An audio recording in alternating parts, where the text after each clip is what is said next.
প্রশাসনের কড়া নজরদারিতে জমে উঠেছে ময়মনসিংহের মুক্তাগাছার ঐতিহ্যবাহী গরুর হাট।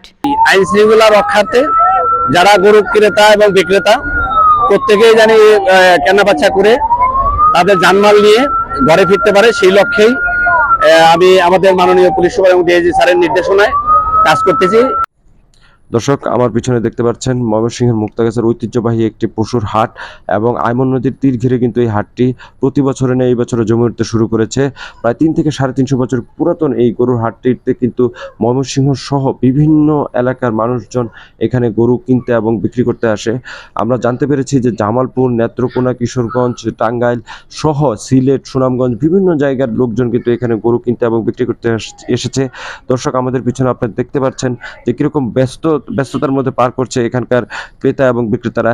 ক্রেতাদের কাছ থেকে আমরা যেটা জানতে পেরেছি যে গত বছরের তুলনায় এবছর গরুর দাম বেশি এবং এখানকার যে বিক্রেতারা তারা এখনই গরু বিক্রি করতে চাচ্ছে না, তারা একটু সন্ধ্যা নাগাদ যদি গরুর দামের তারতম্য ঘটে এবং বিক্রেতারা যদি বিক্রি করে যায় তবেই কিনতে পারবেন তারা। এবং বিক্রেতারা যেটি জানিয়েছেন যে এখনো যেহেতু ঈদের আরো কয়েকদিন বাকি রয়েছে, তারা শেষ দিকে কিন্তু ক্রেতাদের চাপ অনুভব করবে বলে তারা জানিয়েছেন। এবং ইজারাদারদের কাছ থেকে আমরা যেটা জানতে পেরেছি যে ইজারা এবছর গরু প্রতি সার তারা ধার্য করেছে 2000 টাকা, ক্রেতা 1000, বিক্রেতা 1000।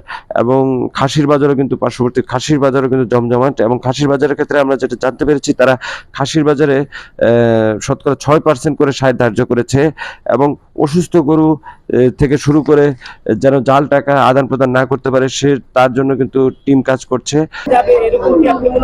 হ্যাঁ, এখানে ফোন নাম্বার দেওয়া আছে, আপনার চিনাশের নাম ঠিকানা দেওয়া আছে যে আমরা যার কাছ থেকে এই গরু যে বিক্রি করতেছে যার নাম ঠিকানাটা নিচ্ছে ওনার সাথে সাথে চিনাশের যে এখন নাম ঠিকানা আছে সেটা নিতেছি। এবং সার্বক্ষণিক কিন্তু সিসি ক্যামেরার আওতায় রাখা হয়েছে বাজারকে মনিটরিং করার জন্য। ওসি নিজে কিন্তু আমরা দেখতে পেরেছি যে মাঠে এসে পড়েছে এবং ইউনো মহোদয় তার নজরবন্দিতে রেখেছে এই হাটটিকে। এই হাটে যাতে কোনো প্রকার অপ্রীতিকর ঘটনা না ঘটে সেজন্য কিন্তু প্রশাসনের পাশাপাশি সাধারণ ভলেন্টিয়ার। ঈদের সময় ঘনিয়ে আসার সাথে সাথে ময়মনসিংহের বিভিন্ন এলাকায় কোরবানির পশুর হাটগুলো জমজমাট হয়ে উঠেছে। স্থায়ী হাটের পাশাপাশি বিভিন্ন এলাকায় স্থানীয়দের উদ্যোগে বসেছে অনেক অস্থায়ী হাট। পর্যাপ্ত পশু উঠেছে প্রতিটি হাটে। ঐতিহ্যবাহী মুক্তাগাছার নতুন বাজার হাটে দেশীয় গরু ছাগলেরই আধিক্যই বেশি। বাজার পরিচালনা কমিটিতে আছি। এই বাজারটি ত্রিমণিহাট পৌরসভার বাজার, ওই জায়গায় হইতেই যারা প্রাপ্ত হয়েছে আমাদের লোকজনের বাজারটা করে।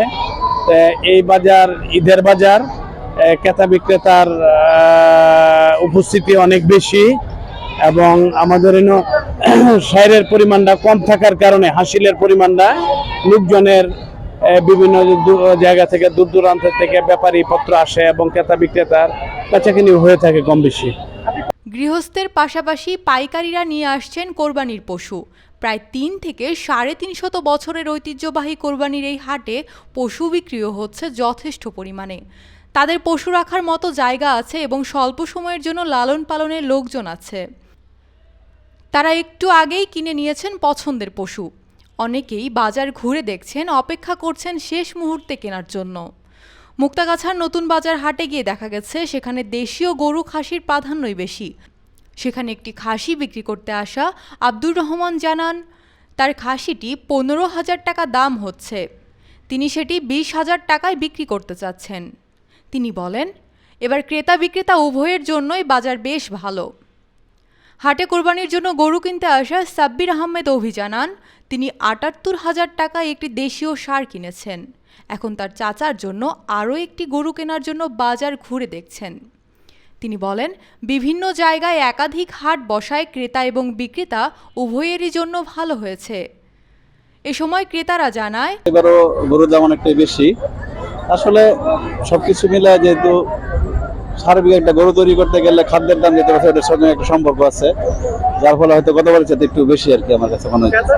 মুক্তাগাছা থানার অফিসার ইনচার্জ ফারুক আহমেদ জানায় ক্রেতা এবং বিক্রেতা প্রত্যেকেই জানি কেনাবেচা করে তাদের জানমাল নিয়ে ঘরে ফিরতে পারে, সেই লক্ষ্যেই আমি আমাদের মাননীয় পুলিশ সুপার এবং ডিআইজি স্যারের নির্দেশনায় কাজ করতেছি।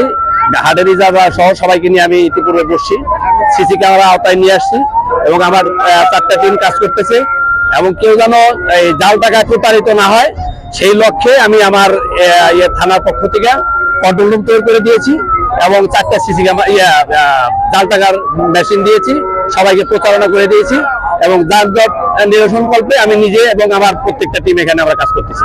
ধন্যবাদ।